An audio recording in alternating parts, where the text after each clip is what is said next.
Audio Jungle.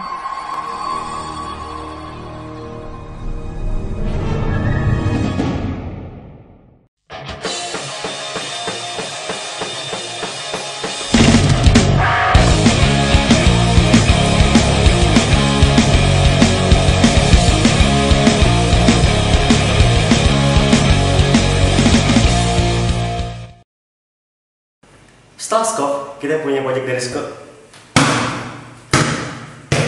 Setelah Skop, kita punya satu project lagi dari Skore yang dinamakan Sko Inventure. Oke, kita langsung saja lihat laporannya. Kita akan hubungin namanya Agenia. Oke, Agenia, laporannya. Ya, terima kasih Agen C1 di sini dengan Agenia yang dari langsung di tempat ini yang sudah diadakan proyek pertama dari Skore Cimsa UGM. Sekarang saya sedang bersama PO dari proyek itu. Namanya siapa Kak? Queen, Kakak Queen. Sekarang saya mau wawancarain Kakak.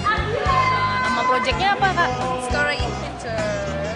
Maksud dari proyek ini. Jadi arti dari project ini itu sebenarnya itu kita membandingkan kesehatan fisik dan jiwa antara anak FK, Fakultas Kedokteran di FK UGM sama nantinya kita akan bekerja sama dengan psikologi UGM. Jadi kita membandingkan kesehatan jiwa dan fisiknya anak FK UGM sama psikologi UGM. Persiapan acaranya apa ya Kak? Persiapan acaranya di sini kita akan melakukan beberapa wawancara ya sama anak FK dan masing-masing FK itu nanti kita butuh 50 perbandus apa ya, 50 perbandus lah, nggak apa lah ya. Terus habis itu juga 50 mahasiswa juga nanti di psikologi yang dimana nanti kita ke psikologi akan dilakukan minggu depan itu. Terus ada persiapan lainnya kayak misalnya iya, kita juga bikin apa sih namanya surat izin juga ya tentunya ke psikologi juga di BMFK sendiri. Terus habis itu kita juga milih-milih apa sih namanya pertanyaan-pertanyaan gitu yang buat nanti ditanyain buat wawancara gitu. Terus kalau misalnya di samping persiapan hambatannya gitu Pak? Ya, ada ya. Hambatannya mungkin ini ya bukan kalau hambatan sih nggak terlalu ada, cuman kan sebenarnya bukan hambatan ya, soalnya tuh ini juga masalah minggu ujian, jadi waktunya mungkin agak lama aja sih gitu. Sebenarnya aku juga kagum sih sama anak-anak Skore, itu ada kolaborasi banyak banget, pada antusias gitu. Terus tuh kalau tadi ada persiapannya, ada wawancara tuh Kak. Terus tuh guna dari wawancara itu sendiri apa?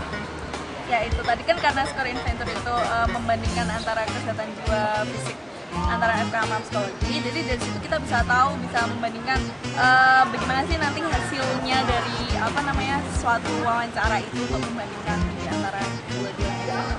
Itu deh wawancara singkat antara saya dan Kak Queen, PO dari proyek pertama Skore. Ya, saya kembalikan ke Agen C1.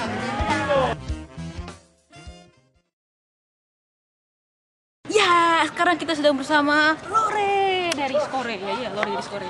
Siapa namanya Kakak? Aku Lore Cesi Imanda Saib, Inter 2011, Lore 2012-2013. Lengkap ya. Nah, sekarang aku akan mewawancarai Kakak Lore Cesi tentang proyek pertama Skore tahun ini. Menurut Kakak gimana pendapat Kakak tentang proyek ini?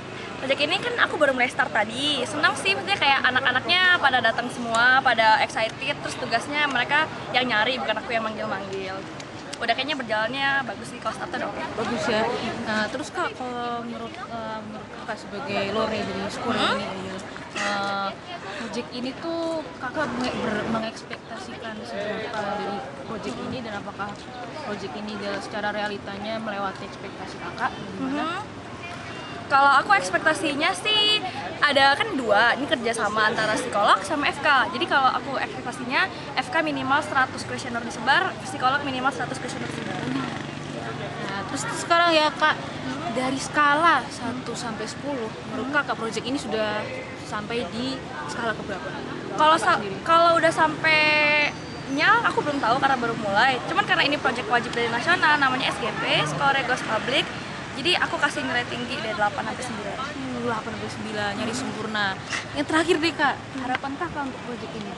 Proyek ini aku berharap bangetnya sih on time, maksudnya nggak buru-buru. Kan ini masih ngerjain yang di kedokteran dulu, yang di psikolognya belum. Maksudnya aku pengennya nggak mundur-mundur, terus targetnya sesuai sama hasil kuesionernya juga masuk akal gitu.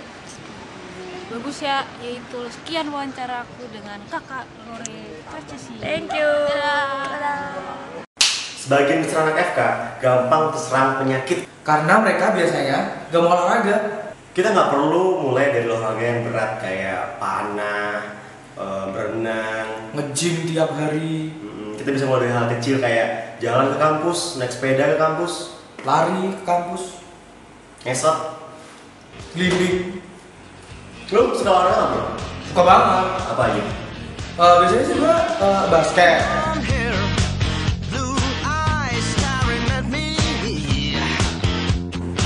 Sepak bola.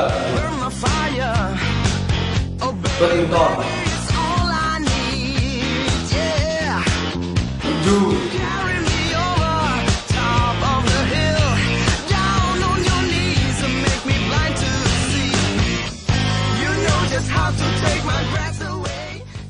Terus yang terakhir, lu suka olahraga mulut.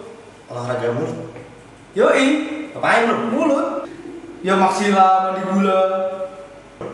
Itu jadi olahraga yang bisa ngelatih otot-otot mastikasi alias makan.